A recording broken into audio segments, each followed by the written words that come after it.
there is no way I can convey. I can't even put into words how it is that everybody was just there. It didn't matter who I was, what I've been through, why I was there. It mattered that I was Crystal and these were my children, and you wanted to be there for me. And I don't know how to explain it. It's just an amazing feeling to feel like you belong somewhere when you have nowhere to belong.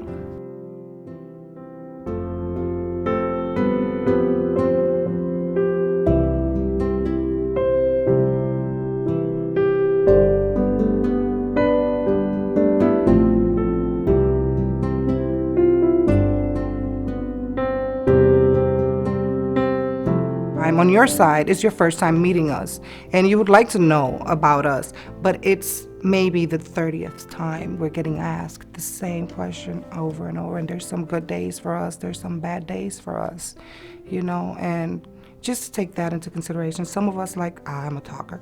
I like to talk a lot, but maybe let the guest initiate. Maybe they want to offer information. Maybe they don't, Basically, I would say be careful how you approach a person. You're a stranger, first of all, to them, and especially if they don't have family here, they might be a little skeptical. So I would think the best way to just introduce yourself and let them open up to you. Sometimes they want to share their soul with you, but just to be a listener, not to be critical. Be helpful, ask if there's anything you can do for them. You're probably not their first experience, Many times the guests will make you feel comfortable. But yes, it's just a matter of relax. It's just some more people there, visit with them, let them take the lead. They'll tell you what they're going to tell you, and just that there is somebody there that cares about them. Yeah, you avoid things like, where are you from, or where are you living, or what happened, or those kinds of things. Just always greet them with your name first, and that gives. And if sometimes they, and then you say, and what's your name, and how do you like to be addressed? I was very shy, didn't know, what to expect from the volunteers. And I met a couple of volunteers when I first went to the church, and they were very, very warm, very caring, loving. They didn't pry. It was almost like a family. You just walked into a very loving place. They talked to you like you were a normal person. They didn't judge you. They didn't tell you how to parent. They didn't tell you what you need to do, what not to do. They gave you a lot of encouragement. That's the main key. Just listen. You don't necessarily have to say anything. Just listen. That's all guests need, just to have a listening ear. Because that's one thing that I was afraid I wasn't going to have. And here I turn around and that's exactly what I got. I feel like it's nothing wrong with generally coming up and speaking, hi, my name is Wap, and, whatever. And if you need anything, then I'm here, and leave it at that at the time. Because like I said, you already have a lot on you. You're already tired. You're carrying these bags. Then you have your kids. And we all know sometimes our kids can be so precious.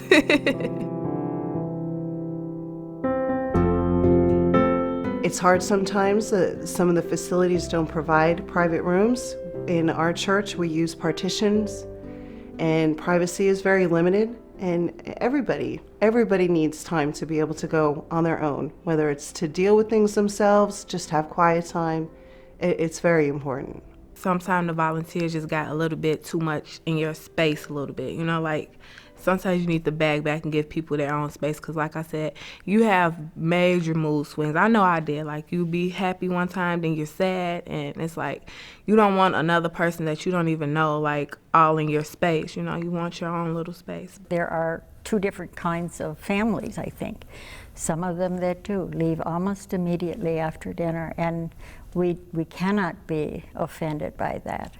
And then some of them I had one family that they would have stayed up every night until we told them, you need to go to bed, because they love to play cards and interact. So I think you have to take their temperature by where they're at. We absolutely give them as much space and as much privacy as they require. We always knock before you go into the room, even though some guests will say to you, yeah, just come on in whenever if you had a conversation about something, say, yeah, just come on in. Always knock. You never know. Be sure that you give them their space.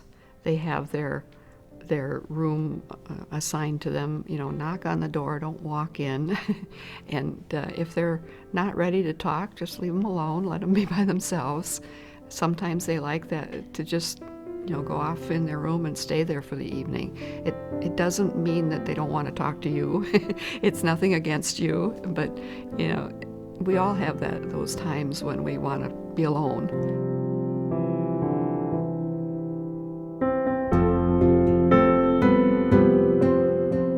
There were times that it was difficult for her at the beginning, because when there were kids coming in, she would be scared that maybe they'd go to her school. And there were times at the beginning that she didn't even want to get out of the room, and until she kind of like gradually graduated from that stage. But at first it was difficult, because it's not something you might want to deal with when you're in middle school. Everybody has unique parenting styles. If you don't agree with something, or something really bothers you, then you bring it to the coordinator, or the coordinator brings it to the director of the program, and you let them handle it and approach the guest. But confronting the guests, or the guests confronting the volunteers one-on-one, is not a good idea. It's really good to have kids get involved, like Ashley's age, because they can actually sometimes help to draw the kids out, and they see other kids come and participate. And when you participate as a family, sometimes I key in on the young guys, and Ian will go and talk to them, because they don't necessarily want to talk to a female, or they don't think we can relate. Sometimes kids will be kids. It is like, well, do you want to play cards a little bit longer? And, they'll be like, well, Mom, they said that I could play cards. And no, I said you have to go to bed. So sometimes, it's good to kind of like respect that, they have a set of rules with us before they have a set of rules with the program also. Just be there. Just sit and talk with them a little bit. My kids are older, at the time, so it's different when it comes to older kids and little kids. Little kids, some of them might understand what's going on, but the older kids have more of a grasp on the reality that, hey, we don't have a home. And it's a very difficult thing for them to deal with. They've been through a lot. The moms and the dads are the parents, and not the IHN hosts or people that are working with the program. You wanna be with them, help them, pay attention to them, but you're not their parent. And it's sometimes tough to understand what that parenting style is, and let that be the guide.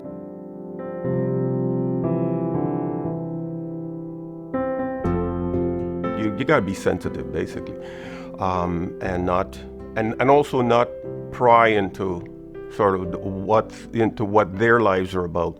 If they want to talk about something, by all means, let them and listen, and be sort of sensitive to how you respond to what they say.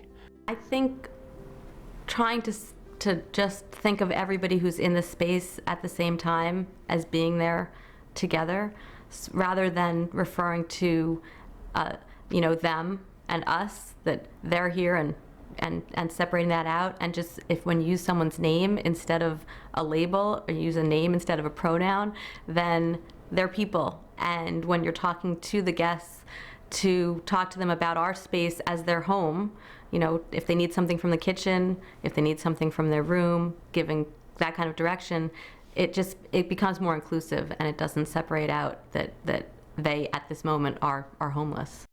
the job thing. You know, it's hard already because it's, you know, jobs are very low right now. And then it's like, well, what are you doing? And when when you think you're going to get a job and all that, like, you can't really answer that question. Like, if I knew that, then I really probably wouldn't be here, you know? There are people who don't feel like they want to talk. Maybe they're just in too tough of a state. Maybe they're not people who love sharing their innermost emotions and feelings. And I think you don't push. You don't make believe or assume that you know more because you do have a home and have food. Because if you believe again that you're all the same, then you have to be able to respect those boundaries and not dig into someone's life who doesn't want to have their life dug into. And there can sometimes be a patronizing aspect to this. When you go to volunteer, immediate things to come to mind are kindness, guest-centered, so what is it the guests want to do, and just unconditional love. I'm a single mother, so pushing and prying about how come their father's not there, or why is he not there, is he ever going to be around, has he passed away, that's too much, that's too prying, and that's hard because as a single mother I think about it every day to begin with. And then to have you poking and prodding, and then it's hard because as a single mother you hear it every day from just about every person you meet, so it's hard, and that I would have to say would be an off-limits question, unless I offer it up. Thinking before you speak, and given the situation, given the audience to whom you're speaking, it's not your next door neighbor where you can be a little bit more, relaxed. It's important to think about the families, the guests in your home. I mean, how would you behave with a guest in your home? I would just say be sensitive about asking people why they came here. That was the main question that we were asked when we were in interfaith. But other than that, volunteers were very welcoming. We didn't have any bad experiences with anyone. I think they, to the best of their ability, they did the best that they could do to the best of their ability.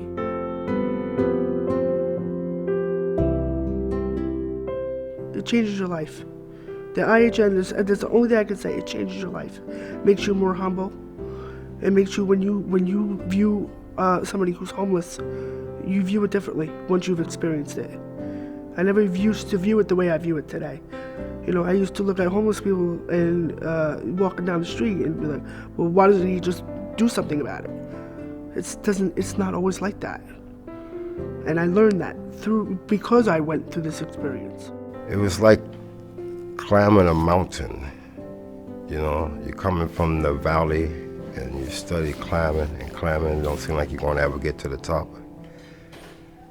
But it was the most rewarding thing that could have possibly happened to us when we did finally make it to the top.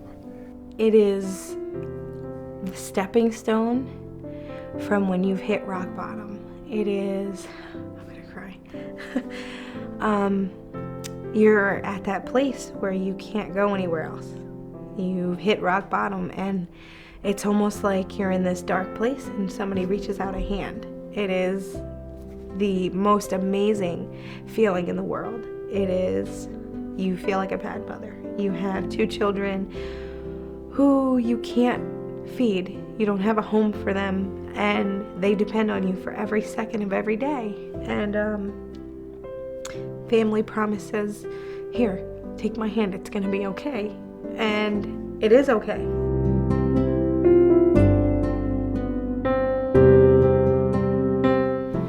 Because I like helping children.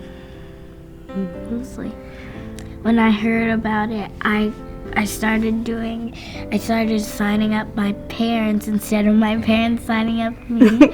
Yes. And when I went to church last Sunday, I signed up me, my dad, my mom, and we really enjoy helping other kids. Yes, we do. And to admire the families that come through, because I think the families that I've seen come through IHN sometimes give me a glimpse in how strong humanity can be, because I see them being strong people who love their children, who want to do better.